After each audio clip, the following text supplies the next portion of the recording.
Hi everyone, today we'll be unboxing the Space Black iPhone 14 Pro, the Storm Blue Silicone case, and we'll be applying the screen protectors. Let's go!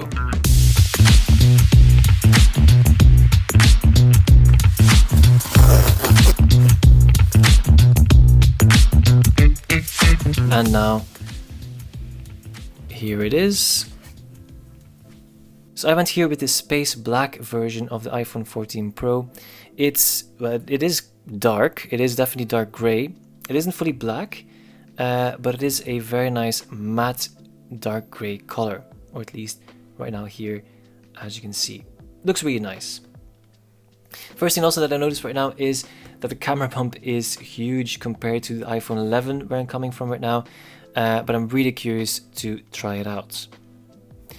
So let me just zoom out a bit like this and take it out of the packaging.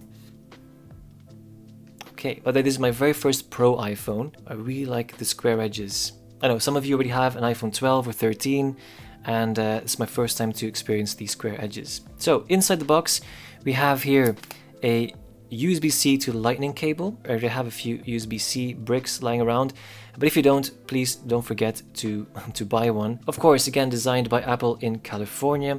If you live in the US, you won't get a SIM ejector, but as you can see here, I don't live in the US. And as you can see right now here, I do have a SIM card slot. Personally, I am kind of relieved that I do have one. Oh yes, there is one Apple sticker.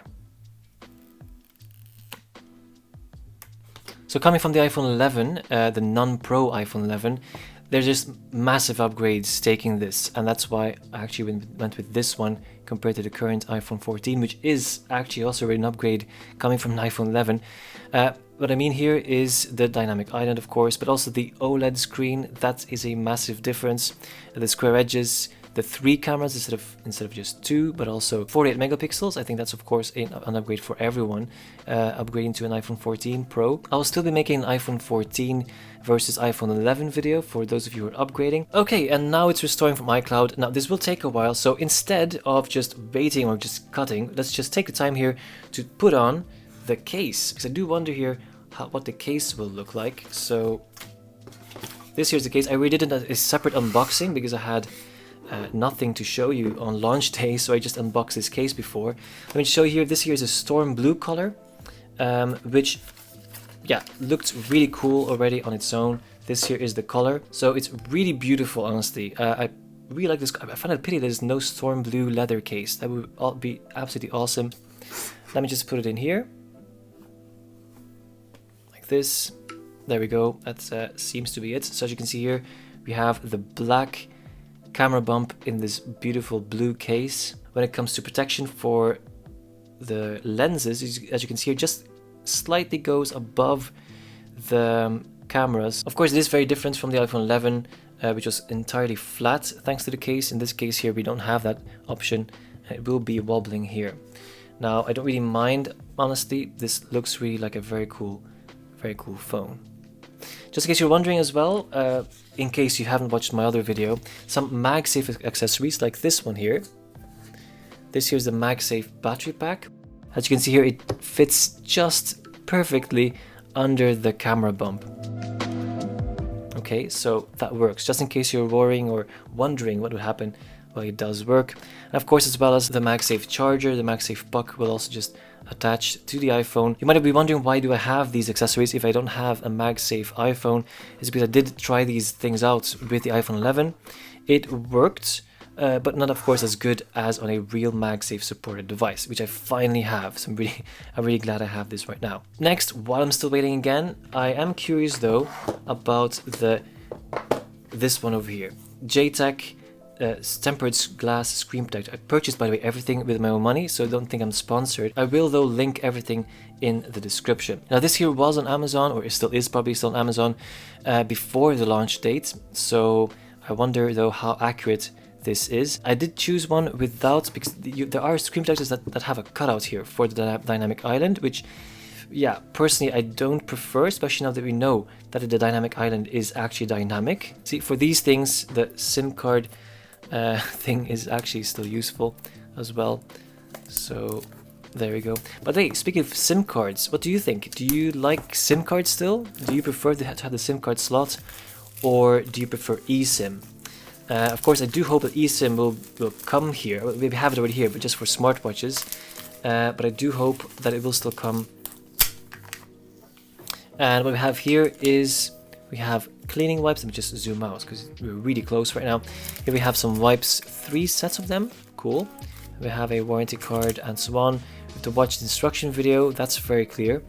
And we have even, we even have, actually I knew it, but I kind of forgot right now. We have here these protectors for the lenses. We also have the glass screen protector. There are 2 of them, which was one more reason why I bought this one again.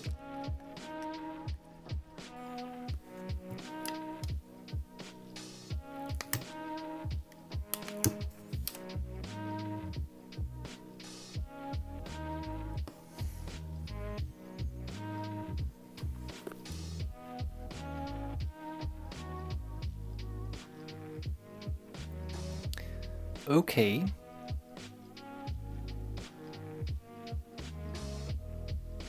Perfect.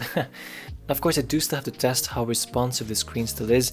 Now, personally, my first impression is still really good. If you look here on the side, you can see that the case still protects the screen and the screen protector. One more thing is, if you'd go here to the edges, if you look here at the edges, you can see there's a small gap. I'm not sure if it's really easy to see. There we go. There's just a tiny gap here on the edges, on top, bottom, left and right. Honestly, it doesn't bother me. And plus, they have to leave a gap for there just in case you're buying a case where the edges go over the edge of the iPhone. So that's something that screen protector manufacturers do kind of think of.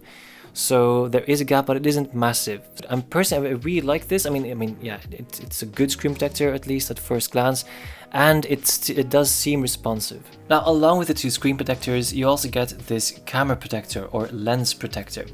And as you can see here, it's entirely flat, and it goes just on top of the cameras. Okay. Oh, by the way, if you would like to take off your case, I was wondering if this won't come off either. Well, no, if you just place your thumb here and you just want to take off your case by like this, it will stick on. So without a case, the camera module actually looks like this. Now personally, I will be removing this again because I just want to take pure pictures without having anything in front, and also the pure look of the 3 lenses is what I prefer. So I cannot tell you really if pictures look as good with this thing on. Just if you have it, let me know in the comment section below and share your experiences with the rest of the community. Okay, so this was my unboxing of the iPhone 14 Pro and the case and the screen protector. If you have any questions, just leave them down in the comment section below. I will still be making videos about this iPhone, of course, in the coming week. Stay tuned for those. Subscribe. Thank you very much for watching, and see you in the next video.